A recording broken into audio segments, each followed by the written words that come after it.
Manis.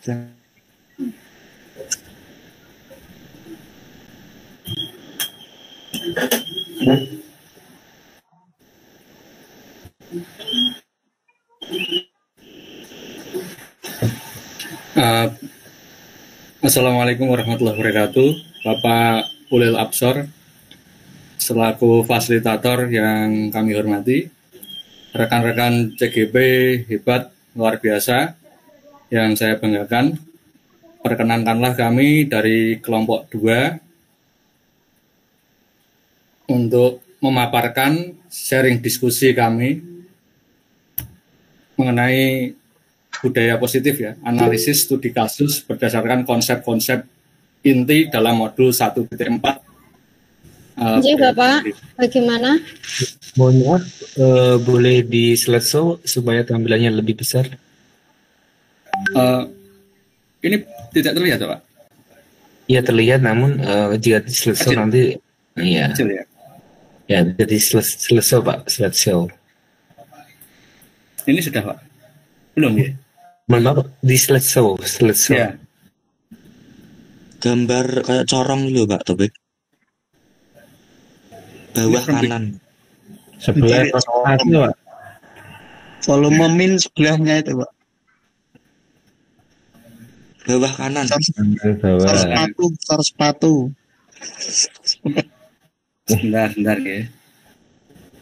Bawah min itu loh Pak. Nah, not komen sebelah kanannya. Hingga oren loh Pak, oren Pak. Kanan. Nah, itu sebelahnya lagi. Sama itu nih. Oke. Mohon maaf Bapak Ibu. Dimaafkan Pak. Sebelum kami mulai memaparkan ya, perlu saya sampaikan untuk pembagian tugas kelompok 2. Untuk pemateri saya sendiri, untuk penjawab Ibu Septiana Zumala Laili dan penanya ya nantinya. Kemudian untuk tanggapan Ibu Catur Ariana, selaku moderator, notulis Ibu Yuni. Mohon maaf, ini sudah selesai. Belum ke slide show. Mana ya? Belum ini. Belum.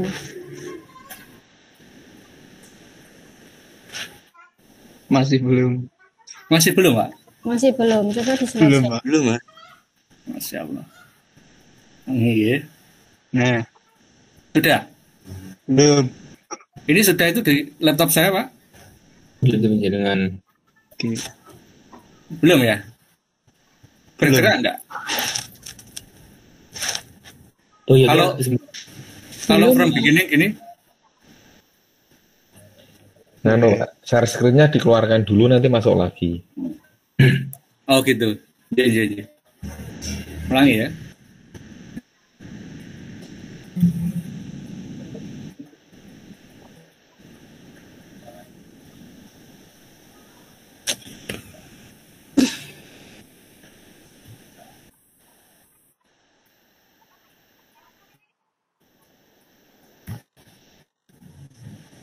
Burini tekon.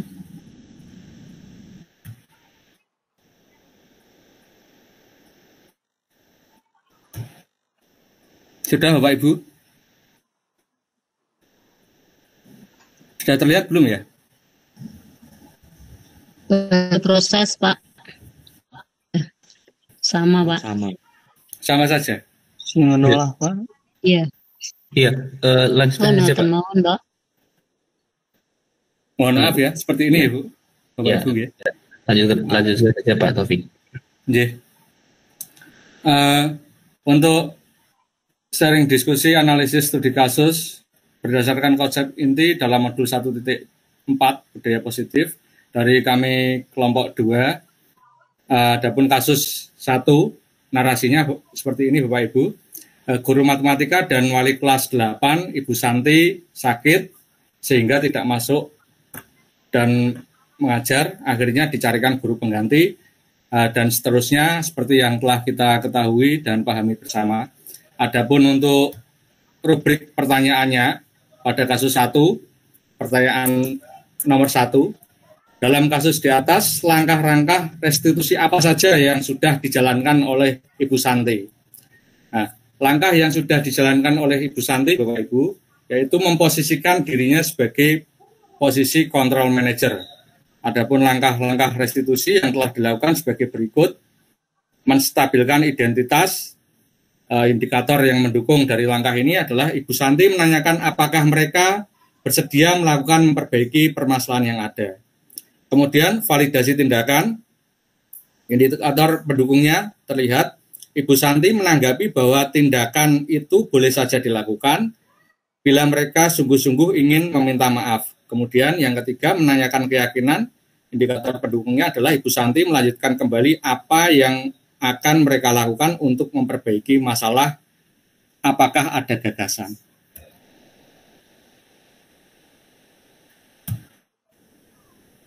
Selanjutnya untuk rubrik pertanyaan kedua, menurut Anda apakah restitusi yang diusulkan Vivi dan Natali sudah sesuai dengan pelanggaran yang telah dibuat? Apakah langkah-langkah restitusi yang telah diusulkan mereka? Nah, menurut kami kelompok 2 sudah sesuai. Hal ini terlihat dari indikator Vivi dan Natali mengakui bahwa perilaku mereka tidak sesuai dengan keyakinan kelas. Adapun langkah-langkah restitusi yang diusulkan, 1. Mengusulkan diskusi kelompok tentang penerapan keyakinan kelas. Kemudian mengirimkan email tentang keyakinan kelas saling menghormati. Yang ketiga, memberitahukan kepada kepala sekolah tentang guru pengganti, yaitu Bu Eni. Rubrik pertanyaan ketiga, dalam kasus 1, posisi apakah yang telah diambil Ibu Eni dalam menangani Vivi dan Natali? Jelaskan jawaban Anda. Posisi perilaku kontrol yang diambil Bu Eni adalah sebagai teman. Indikator pendukungnya Bapak Ibu tercermin dari kalimat Bu Eni mencoba menyapa Vivi dan Natali dengan ramah sambil mengatakan mereka untuk fokus pada pengerjaan tugas. Ayolah, tugasnya dikerjakan, nanti Ibu ditegur kepala sekolah. Kalau tidak dikerjakan tugas, ya, tolong bantu Ibu ya. Kemudian untuk rubrik pertanyaan nomor 4 pada kasus 1, jika Anda adalah Pak Hasan, bagaimana Anda menyikapi langkah yang ditempuh Ibu Santi? Pak Hasan ini sebagai manajer atau kepala sekolah, Bapak Ibu, maka langkah yang ditempuh adalah dengan menanyakan apa masalah yang terjadi pada Bu Santi, kemudian menanyakan cara Bu Santi mengatasinya. Setelah mengetahui penerapan segitiga restitusi yang dilakukan Bu Santi, Pak Hasan mendukung tindakan tersebut. Kemudian untuk kasus 2, Bapak Ibu, narasinya seperti ini. Sabrina hari itu bangun terlambat dan terburu-buru sampai sekolah. Dia pun akhirnya sampai gerbang sekolah, tapi baru menyadari kalau tidak menggunakan sepatu hitam seperti yang tertera di peraturan sekolah. Dan seterusnya seperti yang telah kita ketahui dan pahami ya. Untuk rubrik pertanyaan kasus 2, nomor 1, dalam kasus di atas, sikap posisi apakah yang diambil oleh Bapak Lukman? Jelaskan apakah indikatornya. Jadi dalam kasus 2 ini, posisi yang diambil, posisi kontrol yang diambil Pak Lukman adalah sebagai penghukum. Adapun indikator pendukungnya Bapak Ibu, Pak Lukman memposisikan diri sebagai penghukum terlihat dari adanya hukuman verbal dan fisik, dari sikap Pak Lukman yang bersikeras pada peraturan yang berlaku dan mengatakan, ya sudah, kamu sudah melanggar peraturan sekolah. Kamu salah, sudah terlambat. Salah pula warna sepatunya. Segera buka sepatumu, kalau tidak bisa mengenakan warna sepatu sesuai peraturan, tidak, kamu telah melanggar peraturan sekolah. Ya. Ini adalah kalimat dari Pak Lukman ya, sebagai pada mengambil posisi kontrol sebagai penghukum. Kemudian untuk rubrik pertanyaan kedua pada kasus 2, bila Bapak Lukman mengambil posisi seorang manajer, apa yang akan dikatakannya? Pertanyaan-pertanyaan seperti apakah yang akan diajukan ke Sabrina? Jelaskan. Pak Lukman akan berkata dengan nada suara yang lembut, mendekati Sabrina dan mempersilahkan untuk masuk kelas. Adapun pertanyaan Pak Lukman yang disampaikan pada Sabrina adalah sebagai berikut, Bapak Ibu. Mengapa sampai datang terlambat? Kemudian, mengapa memakai sepatu warna coklat? Apakah Sabrina tahu peraturan di sekolah tentang mengenakan sepatu? Kemudian, apakah bisa tindakan tersebut tidak terulang lagi? Bagaimana cara Sabrina agar tidak terlambat dan salah mengenakan sepatu? Kemudian, apakah kamu yakin dengan cara ini kesalahanmu tidak terulang lagi? Kemudian untuk rubrik pertanyaan nomor 3 pada kasus 2, kira-kira bila Anda adalah kepala sekolah di sekolah tersebut, nilai kebajikan apa yang ingin dituju oleh peraturan harus berwarna hitam ini pada pemakaian sepatu. Maka nilai kebajikan yang ingin dituju dari kami kelompok 2 adalah disiplin, mandiri, dan tanggung jawab. Untuk disiplin, memakai sepatu berwarna hitam sesuai peraturan sekolah. Kemudian mandiri, dengan mempersiapkan perlengkapan sekolah secara mandiri sebelum berangkat. Tanggung jawab, siswa bersedia menerima konsekuensi dari segala tindakan yang telah dilakukan. Kemudian untuk pertanyaan selanjutnya, bagaimana Anda menyikapi langkah yang diambil Pak Lukman mengenai kasus tersebut? Kami kurang setuju dengan sikap yang diambil Pak Lukman karena kontrol penghukum akan berakibat kemungkinan murid menjadi marah, mendendam, atau bersifat agresif. Sebaiknya Pak Lukman memposisikan menjadi manajer agar murid mampu menguatkan perilaku positif yang dimiliki. Kita sampai pada kasus 3, sedikit narasi.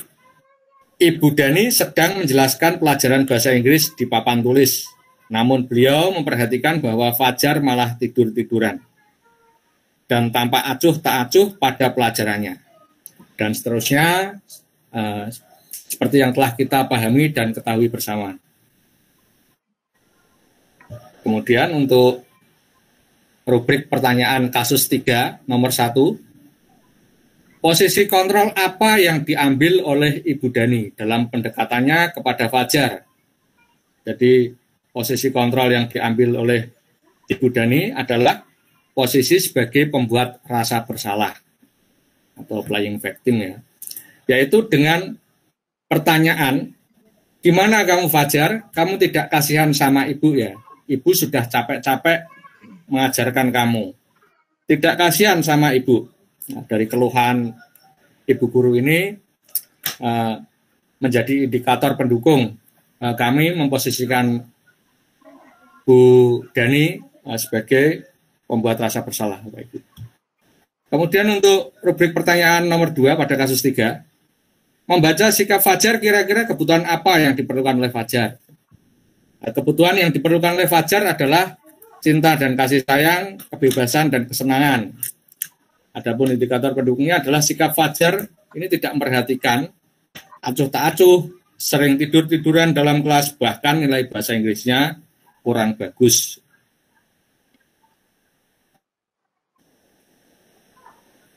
Pertanyaan nomor 3.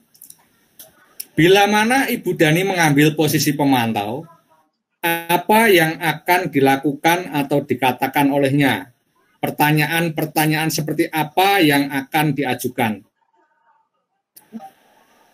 Pertanyaan posisi pemantau yang pertama yaitu, Fajar, apakah kamu lakukan sesuai dengan apa yang kamu lakukan? Apakah sesuai dengan kesepakatan kelas kita? Ini pertanyaan posisi pemantau yang pertama. Untuk pertanyaan kedua, kamu tidak memperhatikan ibu saat mengajar. Kamu tahu konsekuensi apa yang harus kamu lakukan sesuai dengan kesepakatan kelas?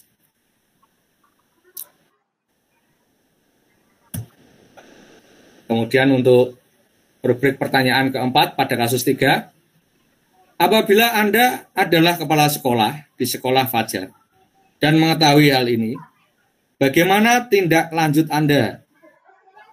Kurikulum kami kelompok 2 hasil sharing diskusi. Kepala sekolah memberi masukan kepada Bu Dani untuk mencari informasi terkait kondisi Fajar di lingkungan rumahnya atau hubungan dengan teman-temannya di sekolah. Yang kedua, melakukan komunikasi dengan orang tua siswa atas masalah yang dialaminya. Yang ketiga, dengan mensupervisi Bu Dani, apakah pembelajaran yang dilakukan sudah berorientasi pada siswa atau belum. Yang keempat, memfasilitasi adanya program bimbingan konseling atau home visit. Untuk kasus 4, Bapak Ibu, sekilas narasinya, Anto dan Dino sedang bermain bersama di lapangan basket dan tiba-tiba terlibat dalam sebuah pertengkaran adu mulut. Dino pun menjadi emosi dan mengadakan kontak fisik, menarik kemeja Anto dengan kasar sampai 3 kancingnya terlepas. Dan seterusnya seperti yang telah kita ketahui bersama dan kita pahami.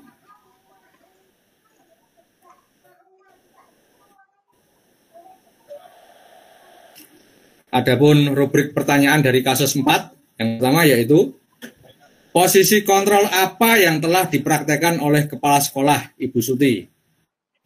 Hal-hal apa saja yang dilakukannya sehingga Anda berkesimpulan demikian. Jadi posisi kontrol yang diambil pada kasus Ibu Suti adalah posisi kontrol manajer. Posisi kontrol manajer adalah posisi di mana guru berbuat sesuatu bersama dengan murid, mempersilahkan murid, mempertanggungjawabkan perilakunya, mendukung murid agar dapat menemukan solusi atas permasalahannya sendiri. Kemudian untuk hal-hal yang dilakukan adalah Ibu Suti menanyakan keyakinan sekolah pada Dino dan Anto. Ibu Suti menanyakan kebutuhan Anto saat itu, yaitu seragam yang kancingnya lepas dan takut dimarahi ibunya. Ibu Suti memberikan kesempatan pada Dino untuk memperbaiki kesalahannya. Ibu Suti memberikan pilihan penyelesaian masalah kepada Dino yang lebih efektif. Ibu Suti mengarahkan cara atau solusi yang akan ditempuh Dino, yaitu menjahit. Ibu Suti dapat mendamaikan kedua anak tersebut dan mereka dapat bersenda gurau kembali. Ibu Suti sebagai kepala sekolah berupaya menenangkan keduanya, terutama Dino.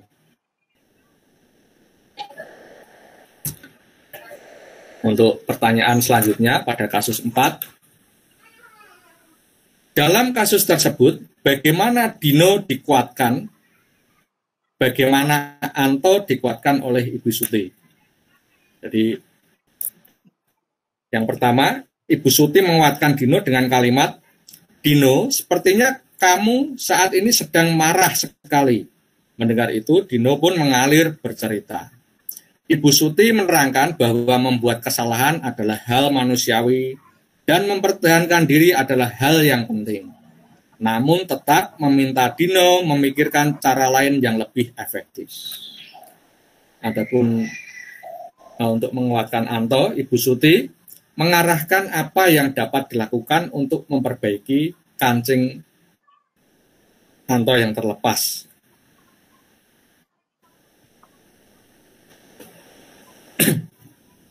Rubrik pertanyaan nomor 3 untuk kasus 4. Kira-kira nilai kebajikan atau keyakinan sekolah apa yang dituju dalam kasus tersebut? Jelaskan. Nilai kebajikan yang dituju pada kasus ini, Bapak Ibu, adalah saling menghormati dan bertanggung jawab. Adapun indikatornya terlihat dari Dino diarahkan untuk bertanggung jawab memperbaiki kancing Anto.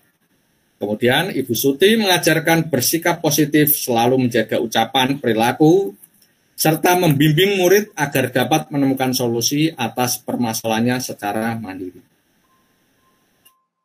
Demikian Bapak Ibu, paparan dari kami, kelompok 2. Mohon maaf untuk keterbatasan, gangguan teknis pada laptop saya sepertinya. Selanjutnya kami serahkan kembali kepada moderator. Wassalamualaikum warahmatullahi wabarakatuh. Waalaikumsalam warahmatullahi wabarakatuh. Demikian presentasi dari kelompok kami. Bila ada tanggapan dari kelompok berapa nggih yang tanggapan nggih? Satu atau kelompok kelompok 3 dan penanya kelompok 1 nggih. Monggo kepada penanggap positif dipersilahkan. Ya, terima kasih. Assalamualaikum warahmatullahi wabarakatuh. Waalaikumsalam warahmatullahi wabarakatuh. Terima kasih atas presentasi yang sangat luar biasa dari kelompok 2. Kami dari kelompok 3 akan menanggapi apa yang telah dipaparkan dari kelompok 2, yang mana bahwa kelompok 2 menurut kami berhasil menyampaikan materi yang sangat jelas ya, sangat terstruktur tentang penjelasan konsep-konsep dalam penggerak pendidikan yang sangat inspiratif, dan apa yang telah disampaikan oleh Bapak Taufik itu mudah dipahami. Kemudian apa yang telah disampaikan telah berhasil menyampaikan semua poin-poin penting dari keempat kasus dari budaya positif yang telah disampaikan. Ini sangat teratur dan sangat logis, sehingga kami sangat membantu dalam memahami peran sebagai guru penggerak ini. Dan selain itu juga dapat memberikan informasi yang berguna bagi kami dan kita semua, tapi juga dengan penuh semangat Pak Taufik dan dengan keyakinan, walaupun terkendala dengan teknis ya Pak Taufik ya, ini tapi Pak Taufik tetap semangat dan penuh yakin. Ini sangat memotivasi kami sehingga kami nanti ke depan untuk menjadi guru penggerak yang akan lebih baik. Demikian tanggapan positif dari kelompok 3. Kurang lebihnya mohon maaf. Assalamualaikum warahmatullahi wabarakatuh. Waalaikumsalam warahmatullahi wabarakatuh. Terima kasih Bapak Supriyanto atas tanggapan positifnya. Kemudian kelompok berikutnya untuk bertanya kepada kelompok 1 nggih. Silahkan untuk bertanya. Terima kasih. Saya mewakili dari kelompok 1 ingin bertanya. Saat melihat di kasus 1 itu kita dihadapkan pada sikap siswa saat guru tidak hadir lalu digantikan dengan guru lain. Nah, itu mungkin tingkat kesegaran siswa itu berbeda. Nah, pertanyaannya, bagaimana kiat-kiat kita sebagai guru untuk menanamkan budaya anak agar bisa menghargai dan menghormati keberagaman guru dalam satu sekolah seperti itu? Terima kasih Bapak Dedi atas pertanyaannya. Kiat-kiat untuk menghargai guru saat ini ya Pak. Kiat-kiat kiat-kiat. Diulang Pak. Pertanyaannya Pak. Kiat-kiat untuk menanamkan budaya anak untuk bisa menghargai dan menghormati keberagaman guru dalam suatu sekolah. Kiat-kiat untuk menanamkan budaya apa tadi lupa kalau nggak fokus saya. Budaya anak Oke, silahkan Bapak Taufik atau Ibu Catur yang menjawab, monggo. Oke, Assalamualaikum warahmatullahi wabarakatuh. Mohon maaf, di sini ramai soalnya saya nggak begitu mengikuti, Gini, pertanyaannya tadi bagaimana kiat-kiat agar bisa menghargai, Oke, Bapak, Kak Dedi, kiat-kiat dari saya gini, kita pertama kali dalam proses pembelajaran kita memasukkan yang namanya keyakinan kelas. Nah, dari keyakinan kelas itu kita bisa memberitahukan ke anak, bagaimana toh hal-hal yang positif yang bisa mereka lakukan. Misalnya saling menghargai, bertanggung jawab, disiplin dan sebagainya. Salah satu cara menghargai gurunya yaitu di sini kita memberikan yaitu keyakinan tentang tanggung jawab dan menghargai orang lain. Tanggung jawab anak itu sebagai apa? Nah, itu mereka harus belajar, mereka harus istilahnya dalam belajar mereka harus memperhatikan gurunya, bagaimanapun gurunya, siapapun gurunya, apakah itu guru pengganti atau mereka menganggap guru yang baru itu dianggap kurang berpengalaman atau bagaimana ingin mencoba. Nah, itu kita bisa masukkan di dalam keyakinan kelas. Kemudian di situ kita juga ada menghargai. Nah, itu dalam keyakinan kelas kita masukkan namanya menghargai. Jadi anak-anak membuat keyakinan sendiri, mereka melakukan sendiri, dan mereka tidak merasa oh saya tertekan untuk melakukan hal tersebut atau bagaimana. Ngoten Pak Dedi, bagaimana? Terima kasih. Iya, terima kasih Bu.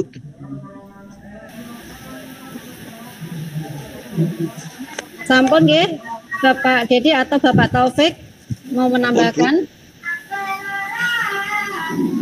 Monggo Bapak Taufik mau menambahkan.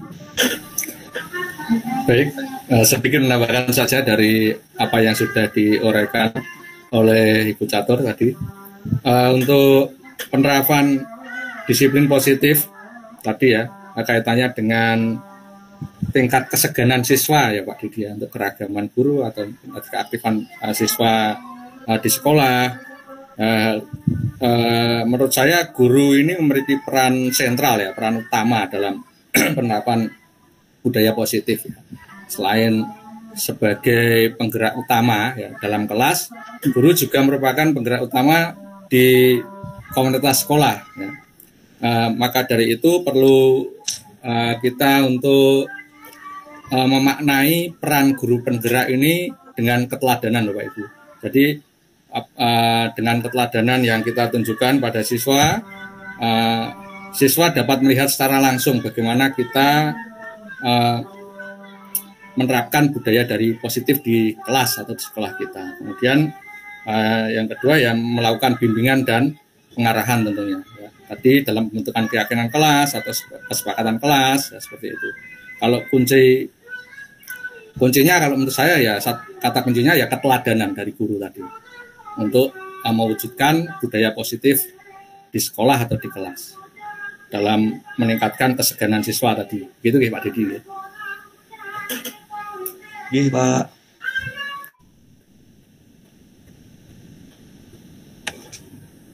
Sampun Bapak Dedi.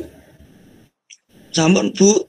Terima kasih atas tanggapan dan pertanyaan dari kelompok 3 dan kelompok 1.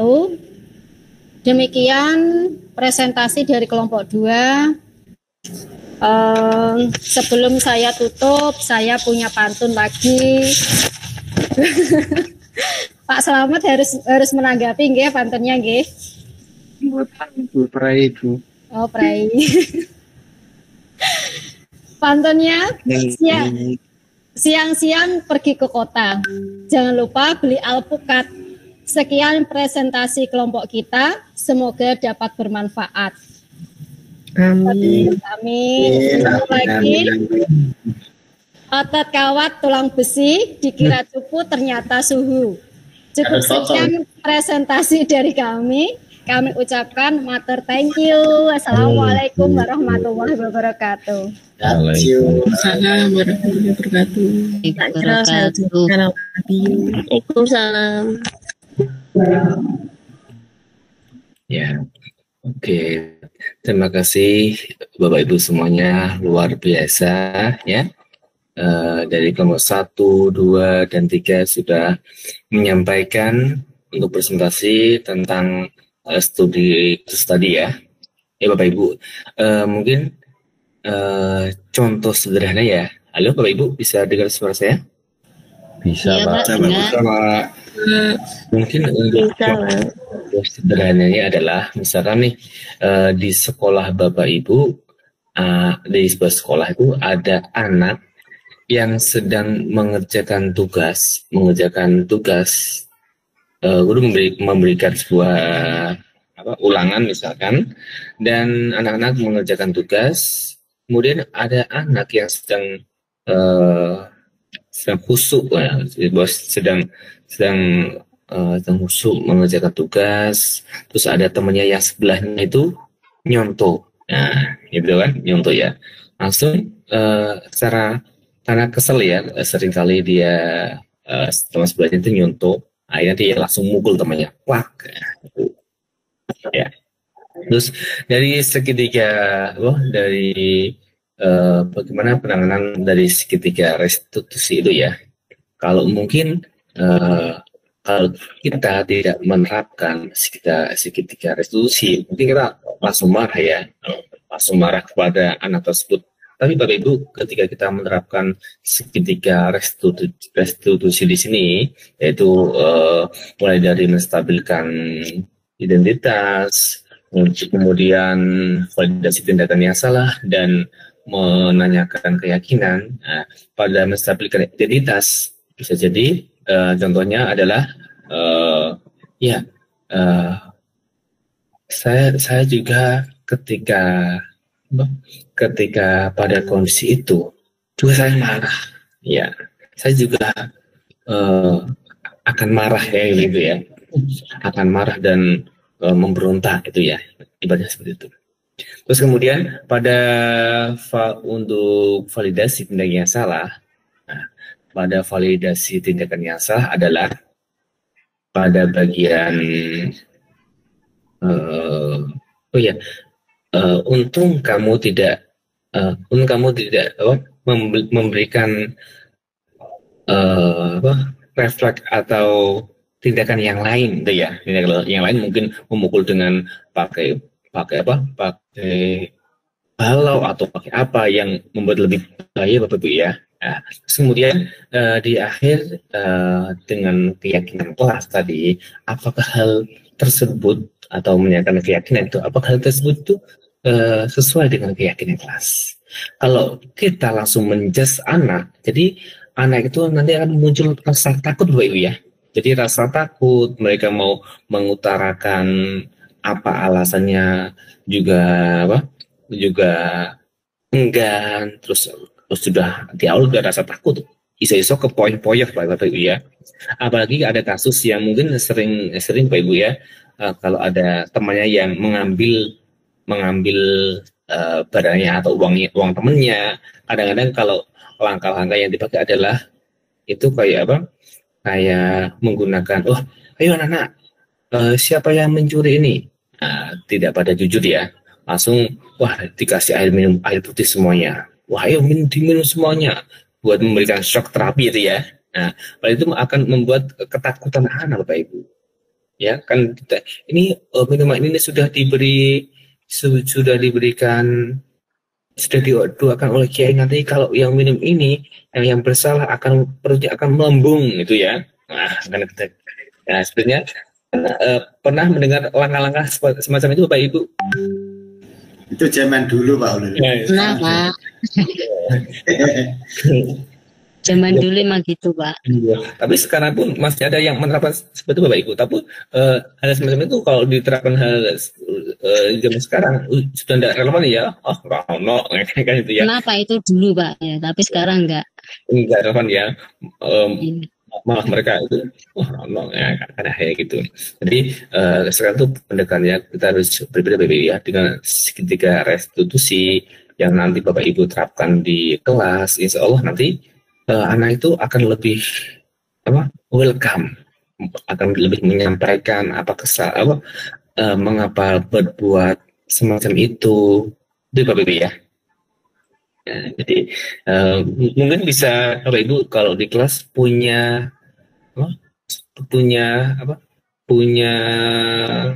cerita tersendiri dengan murid Bapak Ibu.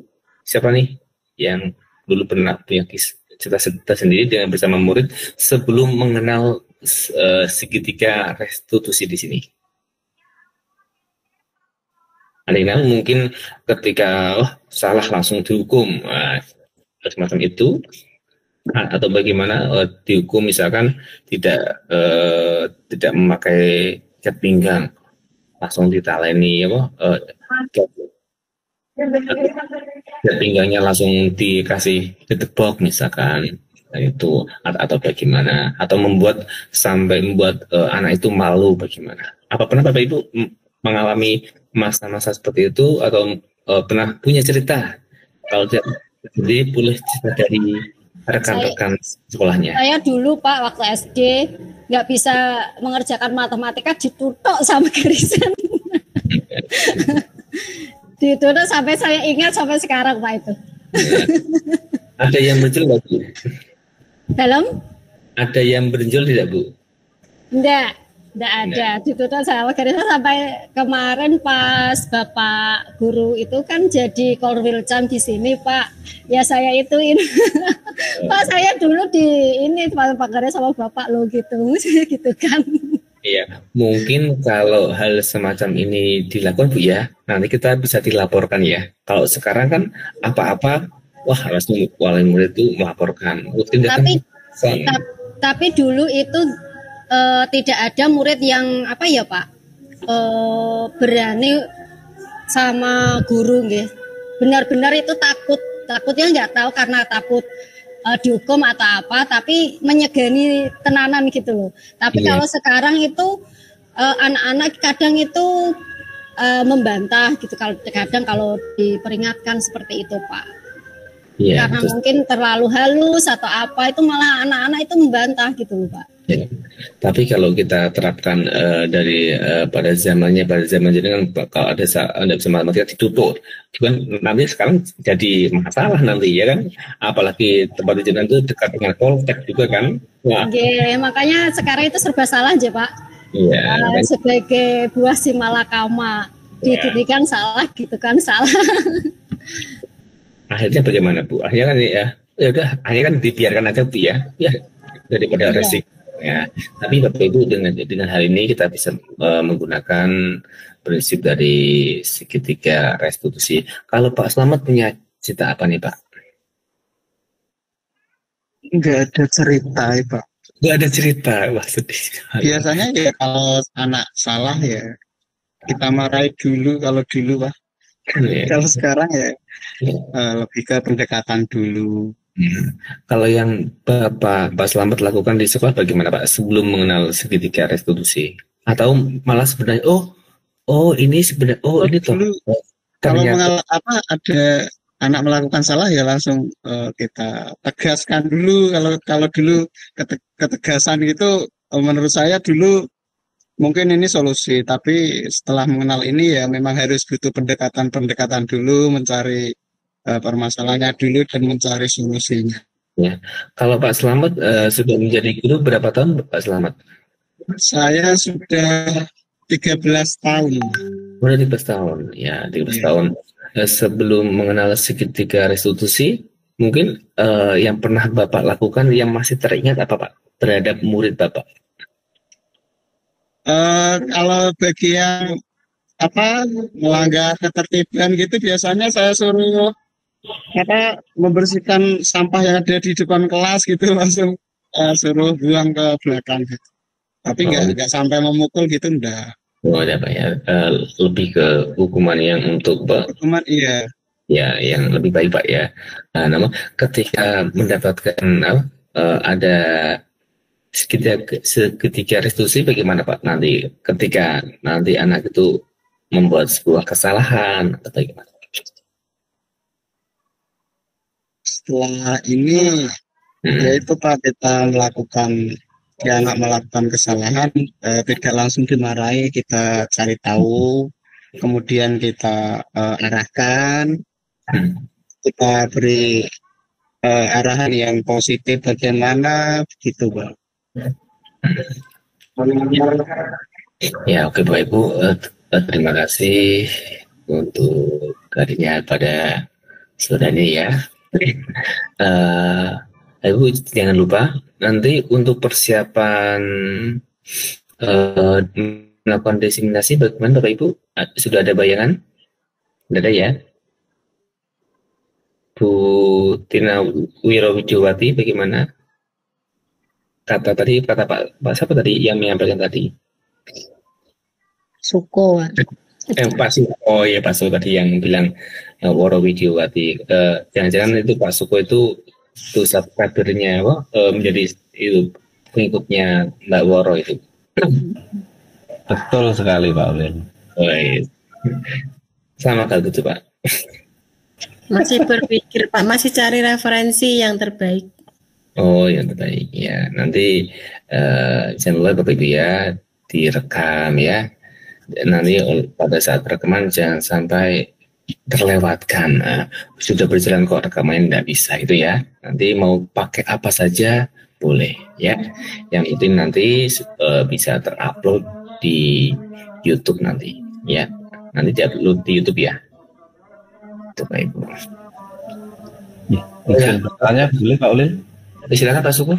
Ya, yang kaitannya dengan aksi nyata untuk yang durasi 60 menit itu, apakah itu full dari live streaming itu, apakah bisa itu kita potong-potong, kita masukkan materi-materinya, tetapi durasinya minimal 60 menit itu apakah bisa Pak?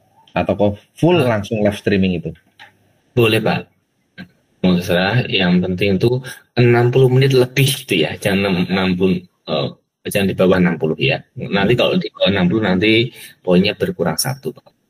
Itu. Karena kan referensi yang ada di YouTube itu kan modelnya kan variatif, nggak ada yang selama 60 menit itu memang betul-betul live, ada yang potongan-potongan materi, ada video pada saat yang didemonstrasi kontekstual itu bisa disampaikan di situ Pak. Iya, boleh Bapak, boleh. Yang tadi intinya kan sebenarnya kenapa di sana ada yang macam-macam, karena untuk memenuhi lebih dari 60 makanya ditambah-tambahi itu Bapak Ibu, ditambahi ada materi-materinya kan dimasukkan ke sana, makanya jadi tambah banyak gitu kan, semacam itu. Bapak Ibu ya. Yang penting 60 menit Pak ya. Nah, yang penting di atas 60 gitu ya. Siap. Ya. Matur nuwun Pak Ulil nggih. Sami-sami. Ada yang lain Bapak Ibu?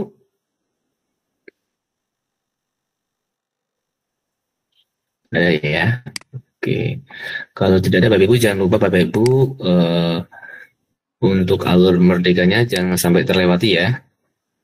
Nanti kalau nanti di lain hari nanti akan saya buatkan checklist nanti biar dicek Bapak Ibu sendiri. Kadang-kadang Bapak Ibu walaupun kita sudah mengerjakan, namun kita belum ngeklik itu di sini tuh checklistnya itu tidak nampak Bapak Ibu. Jadi harus diklik materinya itu baru nanti muncul. Gitu.